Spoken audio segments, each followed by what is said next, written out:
Abra sua Bíblia na carta que Paulo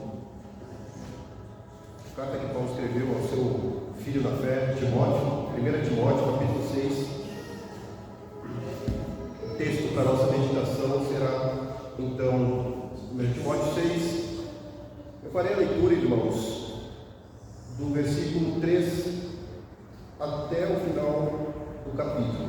No entanto, eu vou me deter dos versos 11 ao 16. Neste Dia dos Pais, então, eu gostaria de compartilhar essa mensagem aqui com a igreja, com os irmãos, cujo título é As Marcas de um Homem de Deus. As Marcas de um Homem de Deus. Meus irmãos, nós vivemos em uma época em que a masculinidade bíblica é posta à prova. A figura paterna, que é tão essencial para a família, para a sociedade, muitas vezes ela é desvalorizada. E não só isso, ela é desconstruída. Por isso, irmãos, nós precisamos, sobretudo nós, pais, nós precisamos refletir a imagem de Deus, de forma que nós sejamos íntegros, sejamos justos, sejamos líderes dos nossos lares, líderes espirituais, maridos amorosos, pais sábios para com os seus filhos. Veja, irmãos, o apóstolo Paulo aqui, então, está escrevendo essa carta para o seu filho na fé, Timóteo. E aqui ele nos apresenta, então, um modelo de conduta para todo homem que deseja, de fato, agradar a Deus. O que Paulo está fazendo aqui é instruindo Timóteo a viver uma vida de forma irrepreensível em meio aos desafios, tanto externos, quanto também internos, aquilo que está no seu coração. Nesse texto aqui, meus irmãos, nós vamos aprender então o que caracteriza um autêntico homem de Deus.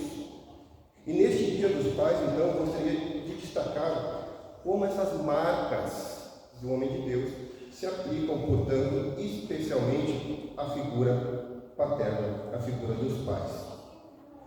Então, a primeira marca que eu gostaria de destacar no texto aqui que nós lemos, que autentica aqui o homem de Deus, está na parte A do versículo 11. O homem de Deus é identificado por aquilo de que foge. Então, veja você na sua Bíblia, no versículo 11, a parte A, diz assim: Tu, porém, ó homem de Deus, foge dessas coisas. Essa é a primeira marca aqui, identificada aqui, que Paulo então diz para o seu filho da fé. Tu, porém, ó homem de Deus, foge dessas coisas. Mas se lembram de Jonas? Jonas fugiu também. Não é a fuga de Jonas, porque Jonas fugiu da presença de Deus. Ele não queria fazer a vontade de Deus. Aqui Paulo está orientando o contrário. Na verdade, Paulo está dizendo aqui, essa fuga que Paulo aqui está sugerindo para Timóteo, não é uma fuga de covardia, é uma fuga de sabedoria. O homem de Deus foge daquilo que o afasta do propósito de Deus. É isso que Paulo aqui está dizendo para Timóteo. Foge daquilo que te afasta dos propósitos, dos projetos, dos planos de Deus. Então, Paulo aqui está orientando Timóteo a fugir, mas ele não especifica aqui do que deve fugir. No contexto próximo, nós vimos do que Timóteo aqui deve fugir. Ele deve fugir, nós vimos a partir do versículo 3, que ele deve fugir dos falsos ensinos, dos falsos mestres, como também ele deve fugir da ganância e amor ao dinheiro. É isso então que Timóteo deve fugir. Está no contexto imediato aqui, aquilo que nós acabamos de ler. Meus irmãos, todo pai precisa discernir o que deve abandonar para proteger, o seu lar. O pai é um bombeiro, ele tem que estar atento aos focos, aos perigos, para proteger a sua família. Mas não só isso, ele também deve proteger o seu coração. Portanto, ele deve abandonar, ou deve, melhor dizendo, ele deve fugir do orgulho. ele deve fugir da vaidade, ele deve fugir da competitividade, porque às vezes os maridos acham que as suas mulheres, os seus cônjuges, são adversárias. Então eles estão sempre em competição, quando na verdade a mulher é submissa ao marido no sentido de que está sob a missão. Então ela está em missão com o marido. É nesse sentido que a palavra submissão significa. Não é para ser uma competidora, não é para competir. O homem deve fugir da ganância. E quando nós assim pensamos, e quando assim nós fazemos, irmãos, de fato nós estamos mostrando uma maturidade espiritual. Porque como pais, nós devemos viver contentes, satisfeitos, alegres, saciados com aquilo que Deus tem nos dado. Vocês lembram de Filipenses capítulo 4, versículo 11? Paulo dizendo também: aprendi a viver contente em toda e qualquer situação. Sei viver contente na bonança, sei viver contente na escassez, posso todas as coisas naquele que me fortalece. O que ele está dizendo com isso? Que o contentamento dele não está nas coisas materiais, nos bens que ele possui, mas está em fazer a vontade de Deus, em cumprir a vontade de Deus, em ter a presença de Deus. Esse deve ser o maior contentamento da igreja do Senhor. Ensinar aos nossos filhos que a nossa maior riqueza, irmãos, é a presença do Senhor. Mas a gente ensina os nossos filhos que a maior riqueza é o Senhor, não com palavras, também com palavras, mas pelo exemplo. Por isso, queria fazer uma aplicação aos pais, nesse primeiro momento aqui. Queridos pais, não deixem que o contentamento do mundo seja o motor da sua vida. Não permitam que o descontentamento em Deus, para buscar as coisas do mundo, seja o motor da sua vida. Não permitam. Eu não estou dizendo que você não deve trabalhar, não estou dizendo que você não deve estudar, não estou dizendo que você não deve almejar, desejar crescer na sua vida e desfrutar dos bens que Deus então coloca na sua vida. Isso é bênção do Senhor. Eu estou dizendo que isso não deve estar em primeiro lugar na sua vida. É isso que eu estou dizendo. Você deve ser bom mordomo das coisas que Deus te dá. Você não é dono delas, é Deus que está te dando. Trabalhe, estude, cresça, mas não façam isso para alimentar a ganância. É essa a ideia aqui. Sua esposa e seus filhos precisam de um homem satisfeito em Deus. Porque se ela vê um homem satisfeito em Deus, em casa, certamente aquele lar ali vai ser um lar de paz. Vai ser um lar de paz, irmãos. Então, nesse primeiro momento, o homem de Deus, ele é identificado por aquilo de que foge. Então ele foge dos falsos ensinos, ele foge dos falsos mestres, porque o que nós vemos ainda hoje, tanto naquele tempo como nós lemos aqui, quanto no nosso tempo e no futuro também, são homens que pervertem a palavra de Deus, homens que distorcem a palavra de Deus para saciar a sua ganância. É como diz a palavra de Deus aqui no versículo 5, vai dizer: altercações sem fins por homens cuja mente é pervertida e privados da verdade, supondo que a piedade é fonte de lucro. Irmãos, piedade, um homem piedoso é um homem que tem conhecimento de Deus, porque quem tem conhecimento de Deus, Deus da Escritura, ele é um homem que teologicamente ele está bem amparado. E quando você aplica essa verdade do conhecimento que você tem adquirido das Escrituras, então você é piedoso, porque você está praticando o conhecimento que você adquiriu das Escrituras, que é a teologia. E muitos homens usam disso para perverter mentes que não têm o conhecimento das Escrituras, para que eles se saciem. Aí o que Paulo vai dizer na sequência do versículo 6? De fato, grande fonte de lucro é a piedade com o contentamento. Contentamento no quê? Nas Escrituras. Na verdade, nas sãs palavras de nosso Senhor Jesus Cristo. É o que ele diz no versículo 3. Sãs palavras de nosso Senhor Jesus Cristo. e com o ensino segundo a piedade. Esse contentamento que Paulo está dizendo, que de fato, grande fonte de lucro é a piedade, por causa do contentamento nas Escrituras. Então, o lucro é o quê? O lucro que você está satisfeito em Deus. E você não somente está satisfeito em Deus, você pode ensinar outras pessoas a estarem satisfeitas em Deus, e não naquilo que Deus pode dar, não nas bênçãos do Senhor, mas na pessoa de Cristo Jesus, na vida eterna, na glória do Senhor. Aí você vai encontrar descanso, aí você vai encontrar paz. E aí você vai viver de fato uma vida que agrade ao Senhor. Que agrade ao Senhor.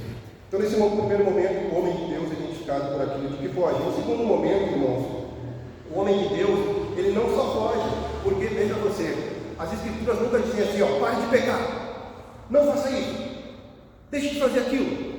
A Bíblia não é um livro moralista. A Bíblia é um livro teológico. Então, quando ela diz assim para você, ó, deixe de fazer isso, você vai alimentar o seu coração com aquilo que de fato pode saciar você, pode preencher você. É o que Paulo está dizendo aqui. Paulo sempre trata desta forma as cartas que ele escreveu. Então, veja você, ele vai dizer assim agora, pode disso, no entanto, segue isto. Entendeu? Então, no segundo momento, o homem de Deus é identificado por aquilo que ele segue. Veja a parte B do versículo 11. Ele vai dizer então, no primeiro momento, o homem de Deus foge destas coisas, antes segue a justiça, a piedade, a fé, o amor, a constância, a mansidão. É isso que agora ele pede para Timóteo. Foge disso, dos propósitos, daquilo que te afasta dos propósitos de Deus. Agora segue isso aqui. Segue isso. Então ele fala aqui a respeito da justiça. Agora é interessante, antes de nós entrarmos aqui propriamente no que ele elencou aqui, do que Timóteo deve seguir, é que veja, irmãos, não é apenas um desejo de seguir. Não se trata apenas de eu querer seguir, um desejo para seguir. É um compromisso. À medida que você deixa algumas coisas, automaticamente você segue outras. Você segue outras, porque o que vai mudar e transformar o seu coração é a verdade das Escrituras. Não é um mérito de você, não são as tuas obras, não é o teu esforço, é Deus que vai transformar o teu caminhar, é Deus que vai mudar a tua mentalidade, é o Senhor que vai mudar o teu coração, transformar o teu coração e vai fazer você caminhar em caminhos aplainados, em terra plana. É o Senhor, irmãos. Então, é um compromisso diário. E é uma busca do homem, ativamente. E aí, então, ele vai dizer, em primeiro lugar, a justiça. Irmãos, o homem tem que ser íntegro diante de Deus e diante dos homens. Justiça. Lamentavelmente, nós vivemos em tempos em que homens, eles vivem tudo enrolado, com dívidas, atrapalhados. Homens mentirosos, homens desonestos, homens que vivem uma vida dupla. Então Paulo está dizendo para Timóteo aqui, segue a justiça.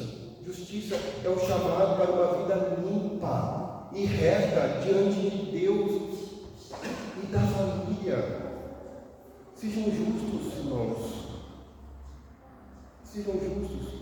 Tenho certeza que o que mais você vê por aí é injustiça. São pessoas que querem levar vantagens de forma ilícita, de forma que não coaduna com a palavra de Deus, com a verdade do Senhor, porque elas querem alguma vantagem, elas querem algum benefício, então elas usam de meios escusos para alcançar isso. Pessoas injustas, são injustos, irmãos. Segundo, ele vai falar a respeito da piedade.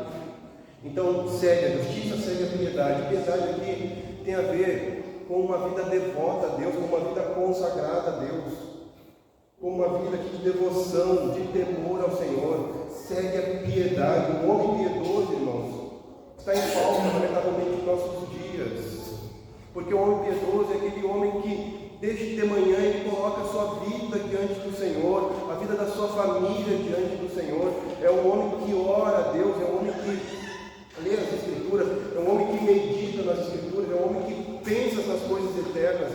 Este homem é um homem piedoso, porque ele vai sair do seu lar, ele vai enfrentar os embates da vida, mas ele vai estar fortalecido na força do Senhor, não na força do seu braço, não na sua intelectualidade, não na sua inteligência.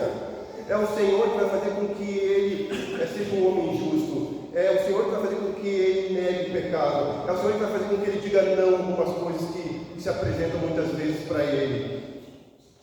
É o homem, irmãos. Porque se o homem cair na sua casa, a casa cai. Se o homem falhar na sua casa, provavelmente a família também vai sofrer as consequências. Piedade, irmãos. Então Paulo está dizendo, piedade segue a piedade. Um homem deve conduzir a sua família diante do Senhor. Eu disse aqui, o homem é um bombeiro da casa. O homem apaga os incêndios da casa. E ele conduz a sua família diante do Senhor. Ele conduz o seu culto doméstico. Às vezes, irmãos, talvez não seja o caso de ninguém aqui. Eu espero que não. Mas é inadmissível, irmãos. A esposa tem que dizer para o marido, eventualmente pode dizer, porque o homem também se enfraquece, o homem também fica triste, o homem também fica descontente com algumas coisas. E ele pode precisar de uma palavra de encorajamento, sobretudo da esposa. A esposa não deve matar o marido quando o marido está assim. Deve encorajá-lo como homem da casa, como líder da família. Mas o homem é que deve pegar sua família e vir para a igreja. É o homem que deve dizer, se arruma, nós vamos para a igreja. Senta aqui, nós vamos orar. Nós estamos com essa dificuldade. Senta aqui, nós vamos colocar diante de Deus. É o homem que deve fazer isso. É o homem que deve conduzir a sua família, então, diante do Senhor. E aí Paulo vai dizer, então, fé. Ele vai falar a respeito de fé. Fé, perceba que aqui é uma progressiva, né? Porque fala de justiça, piedade, fé. Fé é confiança firme no caráter de Deus. E quando você tem fé, as Escrituras já nos ensinam que nós não vivemos por vistas, nós vivemos por fé, porque se você deixar com que as coisas terrenas, materiais, enfim, tomem conta do seu coração, estas coisas vão matar a sua fé. Quando a Bíblia nos ensina a viver por fé, a viver na dependência do Senhor, a viver na confiança do Senhor. É isso que a Bíblia nos ensina. Não viver por vistas, ou seja, não viver confiando na força do meu braço, na minha inteligência ou nos meus contatos. Agora eu vou me dar bem, eu tenho um monte de contatos, então eu vou conseguir, quem sabe, alcançar ou lograr aquilo que eu tanto almejo. Não, é Deus. É Deus, meus irmãos. O homem de Deus, ele descansa nas promessas do Senhor. Ele descansa nas promessas do Senhor. Aí Paulo vai dizer, então, segue também, depois da fé, o amor. Irmãos, o amor é a base dos relacionamentos. É a base para todas as suas relações. Em primeiro lugar, amor a Deus. Porque certamente se você amar a Deus, você vai amar a sua esposa. De uma forma sacrificial, assim como Cristo ama a igreja. Que se sacrificou pela igreja. Você vai amar os seus filhos. Então, em primeiro lugar, amor a Deus, amor à esposa, amor aos filhos, amor à igreja. Um homem de Deus, irmãos, ele não deve ser duro de coração. Ele deve discernir o andamento do seu lar, para cuidar da sua esposa, cuidar dos seus filhos. Ele ama, não só com palavras, e muitas vezes nem com palavras. O homem tem dito algo bonito para sua esposa, mas o homem deve amar com palavras, sobretudo com ações. Com ações. Pais, homens, nós somos os modelos dos nossos lares. A sua esposa espera que você tome uma atitude. Os seus filhos olham para você. Eles te têm como o ídolo deles, como o herói deles.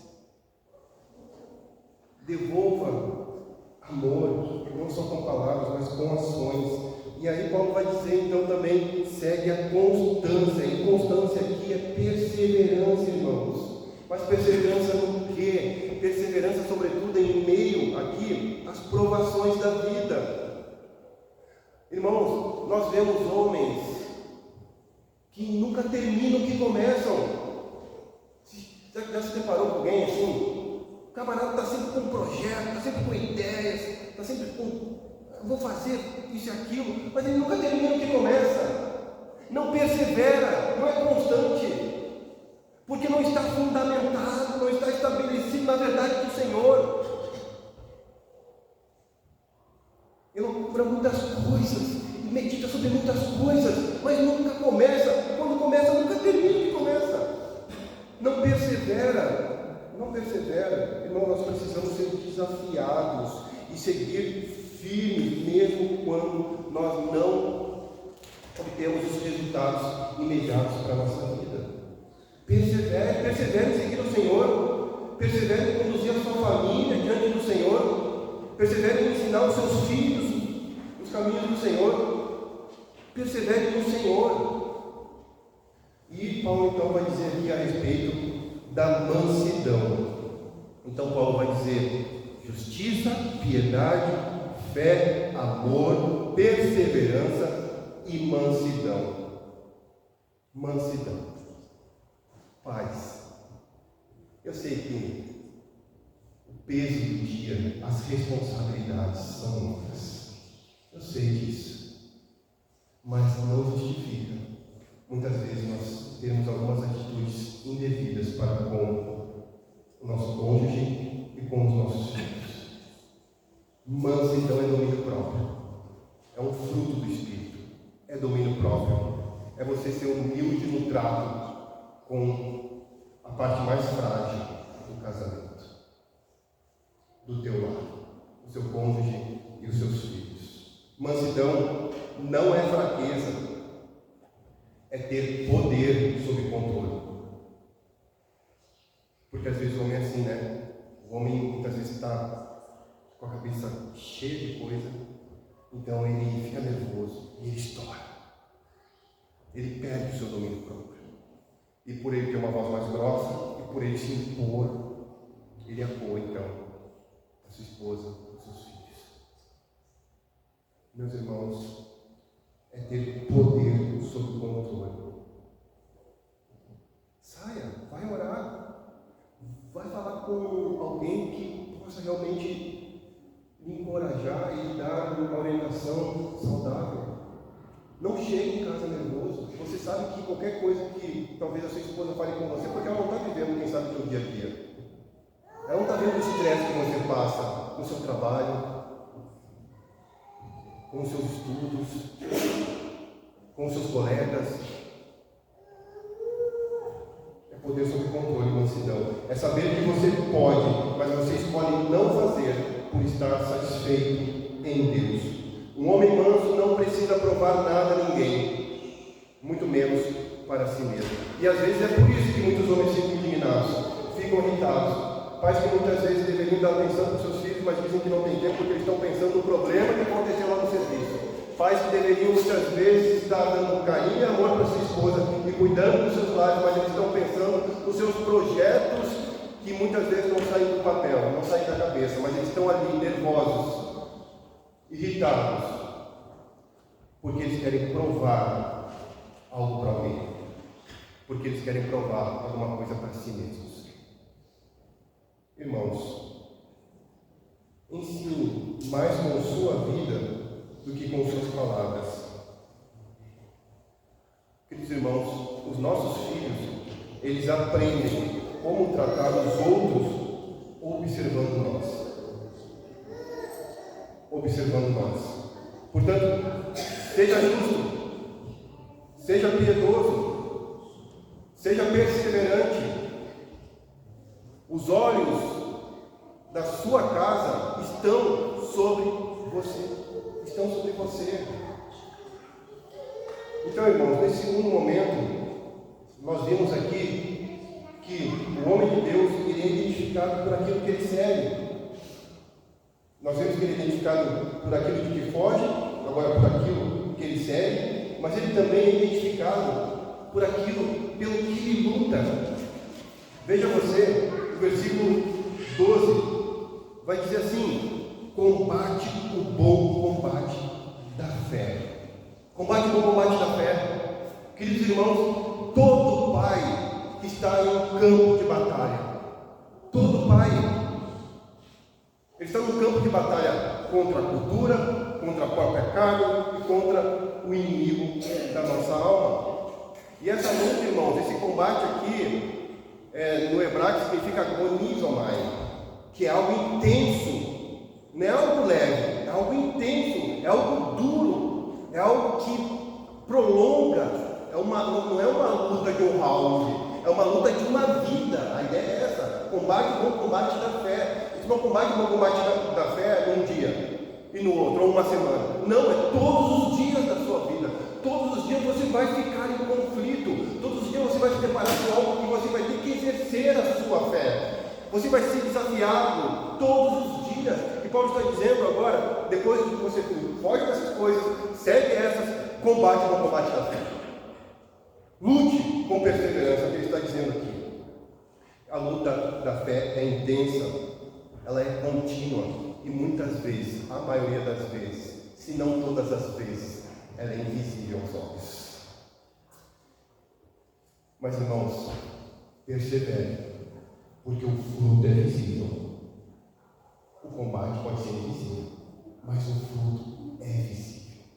É visível na sua casa, no trato com sua esposa, com seu marido, com seus filhos, na condução do seu lar, no seu serviço, nos seus relacionamentos, em tudo, em tudo. Lutar a boa luta envolve manter-se firme na palavra. Eu creio que esse é o maior desafio, irmãos, é nos mantermos firmes na palavra do Senhor, é resistir à tentação da preguiça, por exemplo, é resistir à tentação da distração. Nós somos muito distraídos com as coisas deste mundo. É resistir à tentação da autossuficiência. Eu sou autossuficiente, eu não preciso dos outros, eu não preciso de Deus, é na força do meu braço, é na minha inteligência. Eu conquisto as coisas, eu faço isso, eu faço aquilo, eu sou o dono do mundo, eu faço e desfaço, eu mando prender, eu mando soltar. A gente arroga para nós um título de rei, de imperador, que nós não temos, que nós não somos. Nós devemos tirar nossa coroa da nossa cabeça, irmãos, o cetro da autoridade que nós achamos que temos, e dar, entregar para quem de fato tem, para Deus, para Cristo Jesus.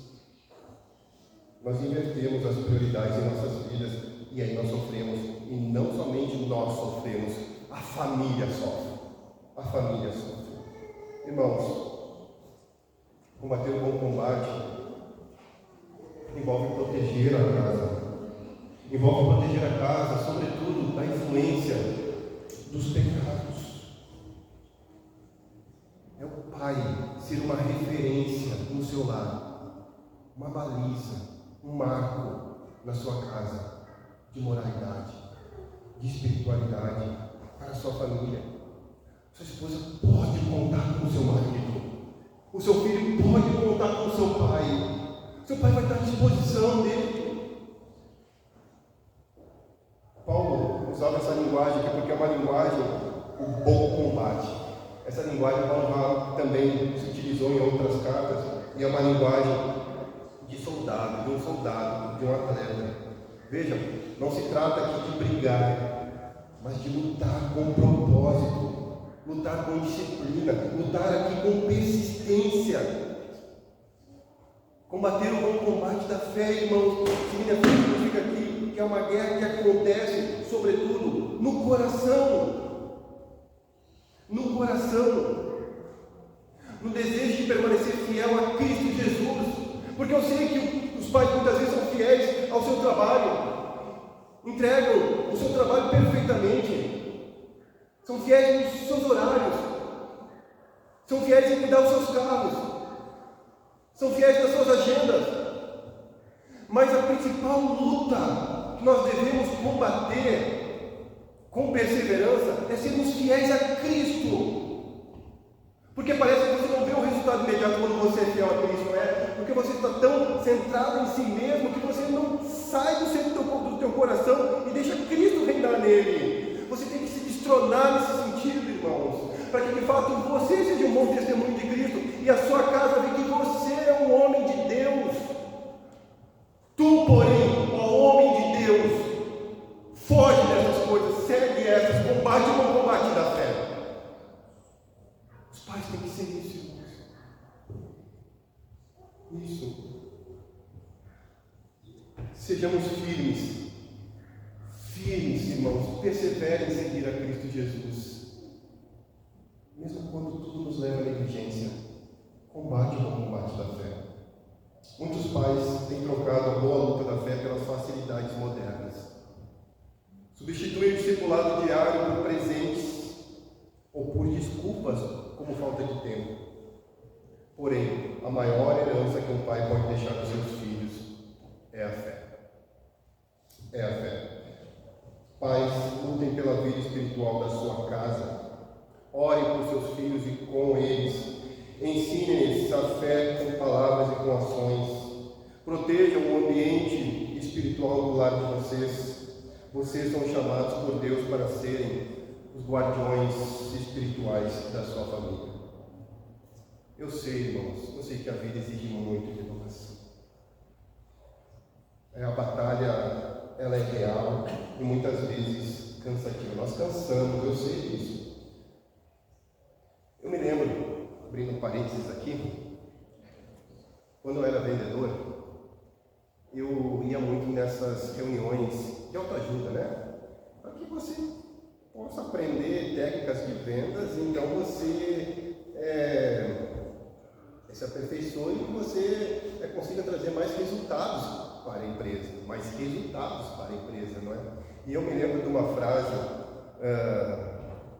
de um palestrante que disse o seguinte: olha, todos os dias, depois de um dia cansativo de trabalho, você quando vai tomar o seu banho à noite, você olha para o espelho e você pergunta para aquele cara que está aí no espelho: você se contrataria pelo que você trabalhou hoje ou como você trabalhou hoje? Você se contrataria? Ele nos ensinou isso. E eu quero fazer essa pergunta também aos irmãos. Irmãos, no final do dia, por mais exigente que esse dia possa ter sido, nós precisamos perguntar honestamente diante de Deus: pelo que você lutou no dia que você passou? Pelo que você lutou? Nós precisamos perguntar também: você lutou pela glória de Deus? Você perseverou em seguir a verdade do Senhor? Ou você lutou para que a sua conta aumentasse? Para que a sua mente expandisse? Nosso coração precisa ser alargado, mas alargado pelo conhecimento de Deus. Mais uma vez eu repito, tudo isso é lícito e legítimo, irmãos. Dinheiro é legítimo, ser bem sucedido é legítimo, ter sucesso é legítimo, ter boas coisas é legítimo, mas não deve estar em primeiro lugar no seu coração. Nós devemos lutar o bom combate da fé. Você não vai ver em momento das Escrituras para que nós lutemos pelas coisas deste mundo. Mas também você não vai ver que nós não podemos desfrutar das coisas deste mundo. Então, o que nós devemos inferir ou deduzir é que as nossas prioridades devem ser, em primeiro lugar, as coisas de Deus, em meio àquilo que nós fazemos no nosso dia a dia. Lembre-se disso, irmãos. Chegue no final do dia e pergunte: olhe para o espelho, olhe firmemente para o espelho e pergunte para aquele camarada: pelo que você lutou hoje? Queridos irmãos, nós estamos batalhando por aquilo que realmente importa, pela fé dos nossos filhos, pela saúde espiritual do lar. São perguntas que nós devemos refletir. Mas eu queria ir para o último e quarta marca que Paulo nos ensina aqui. O homem de Deus é identificado por aquilo que é fiel. Versículo 13 ao 16. Vamos ler o 14, vou ler o 14 apenas. Que guardes o mandato imaculado, irrepreensível, até a manifestação de nosso Senhor Jesus Cristo. Até aqui. Veja, irmãos, Até quando nós devemos guardar o mandato imaculado? Até quando? Um dia, 2 dias, uma semana, 2 semanas, um mês, 2 meses? Até a volta de Cristo Jesus. Significa, irmãos, que a missão de ser fiel é até o fim. A missão que Deus nos dá de sermos fiéis, homens de Deus, fiéis, são todos os dias da nossa vida. Até Cristo Jesus voltar, ou até você ir de encontro a Ele. Homem não vive por conveniências passageiras. A ideia é essa. A ideia é que nós não devemos viver por conveniências passageiras, mas por uma vocação eterna, irmãos. A fidelidade à palavra e a sua vocação é o que deve moldar o teu legado. Você não precisa ser perfeito. Deus nunca exigiu isso de nós. Agora Ele exige fidelidade. Isso sim, ser fiel até a morte. Te darei a coroa da vida. Dar-te-ei a coroa da vida. Ele exige fidelidade, irmãos. Ele não quer perfeição. Ele não quer que você seja perfeito com sua esposa. Você não vai ser. E a sua esposa sabe que você não é. Você não vai ser perfeito com seus filhos. Você vai falhar com seus filhos. Você vai decepcioná-los. Mas você tem que ser fiel de forma diária, todos os dias, à sua esposa, aos seus filhos, à palavra. Isso, irmãos, constrói legado. Isso constrói legado. E não é um legado passageiro, é um legado eterno, é um legado que permanece. Por isso a pergunta agora aqui é pertinente. Pais, qual legado vocês desejam deixar para os vossos filhos? Conveniências passageiras, terrenas ou eternas? A vida, irmãos, passa muito rápido. Mas a fidelidade diária, mesmo nas pequenas coisas, deixa marcas eternas. Eu tenho certeza que se você fizer um exercício de memória agora, e você pensar nos seus pais, o que vem na sua memória? O dinheiro que seu pai tinha? As conquistas que ele conquistou na vida? Ou vai ser aquele carinho que ele deu para você? Ou vai ser aquele momento de criança que você brincou com ele? Ou vai ser aquela palavra, aquela conversa encorajadora que seu pai deu para você naquele momento difícil que você teve na vida? É isso, irmãos. É isso que nós vamos lembrar dos nossos pais. E o que os seus filhos vão lembrar de você. No fim, os nossos filhos, irmãos, possam dizer, no fim, que os nossos filhos possam dizer que o maior legado que deixamos para eles foi: aqui esteve um homem de Deus. Muito mais do que um empresário. Muito mais do que um homem de sucesso. Muito mais de qualquer coisa. É aqui esteve um homem de Deus. O meu pai foi um homem de Deus. Um homem de Deus. Eu queria concluir, irmãos, dizendo o seguinte: nesse Dia dos Pais, lembremos-nos, amados irmãos, que o maior presente que um pai pode dar à sua família é ser um homem de Deus. Eu sei que nós somos tentados a buscar as coisas do mundo e até com justificativas legítimas para dar o melhor para a nossa filha. Mas o melhor para a tua família é você viver satisfeito em Deus. Em Deus. Nós devemos ser homens, pais, que fogem do mal, que seguem a Cristo, que lutam pela fé e sejamos, irmãos, fiéis à palavra de Deus. Que o Senhor, amados, nos capacite a viver essa vocação, porque é uma vocação, Pai, é uma vocação, não é? Que o Senhor nos ajude a perseverar com firmeza, com humildade, que os nossos rebentos, que os nossos filhos possam ver em nós, mesmo que imperfeitos, eles possam ver em nós a imagem de Deus refletida, o caráter de Deus refletido em nós. Queria apenas lembrá-los de algumas aplicações que foram feitas no decurso do sermão. Primeira delas, Evite o mal para proteger sua comunhão com Deus e sua família. Fuja do pecado com coragem. Sejamos ousados nesse sentido, porque nós temos coragem para tantas coisas, mas muitas vezes não para fugir do pecado. Que fujamos do pecado com coragem. Cresçamos em piedade, amor e domínio próprio. Devemos seguir as virtudes de Deus de forma intencional. Quais que nós vimos hoje? Justiça, piedade, fé, amor, perseverança, mansidão. Sejamos intencionais nisso. Seja um exemplo de resistência e confiança em Deus. Irmãos, nós lutamos por tantas coisas na vida. Não é assim, você diz muitas vezes, né? A vida está uma luta, está pegado, está difícil, está complicado, você está lutando. Lutemos com firmeza por aquilo que tem valor eterno.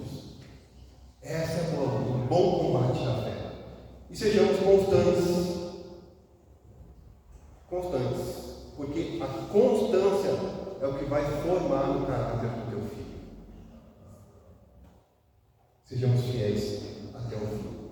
Porque Cristo foi fiel até o fim. A Ele a honra, a glória, o poder, o domínio pelos séculos dos séculos. Amém. Vamos orar.